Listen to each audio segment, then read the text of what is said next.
Certaines femmes, attachées à leurs devoirs, vertueuses et jolies, reviennent au logis assez maussades lorsqu'elles n'ont pas fait leur petit bouquet pendant la promenade. La jeune femme monta rapidement l'escalier. Bientôt une fenêtre de l'appartement du deuxième étage s'ouvrit, et la jeune femme s'y montra, mais en compagnie d'un monsieur dont le crâne pelé, dont l'œil peu courroucé, révélait un mari.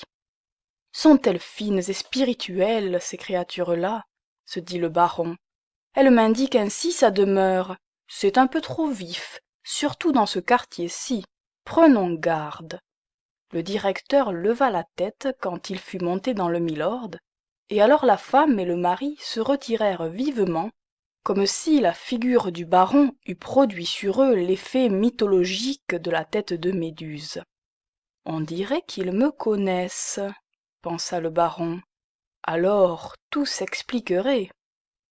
En effet, quand la voiture eut remonté la chaussée de la rue du Musée, il se pencha pour revoir l'inconnue, et il la trouva revenue à la fenêtre. Honteuse d'être prise à contempler la capote sous laquelle était son admirateur, la jeune femme se rejeta vivement en arrière. « Je saurai qui c'est par la chèvre, » se dit le baron. L'aspect du conseiller d'État avait produit, comme on va le voir, une sensation profonde sur le couple. « Mais c'est le baron Hulot, dans la direction de qui se trouve mon bureau !» s'écria le mari en quittant le balcon de la fenêtre. « Eh bien, Marneffe, la vieille fille du troisième au fond de la cour qui vit avec ce jeune homme est sa cousine. Est-ce drôle que nous n'apprenions cela qu'aujourd'hui, et par hasard ?»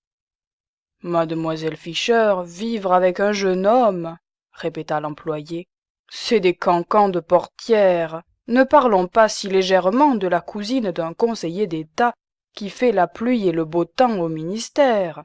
Tiens, viens dîner, je t'attends depuis 4 heures. » La très jolie madame Marneffe, fille naturelle du comte de Montcornet, l'un des plus célèbres lieutenants de Napoléon, avait été mariée au moyen d'une dot de 20 000 francs à un employé subalterne du ministère de la guerre.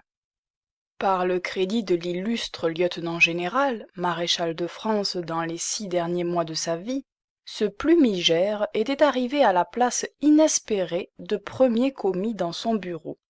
Mais au moment d'être nommé sous-chef, la mort du maréchal avait coupé par le pied les espérances de Marneffe et de sa femme.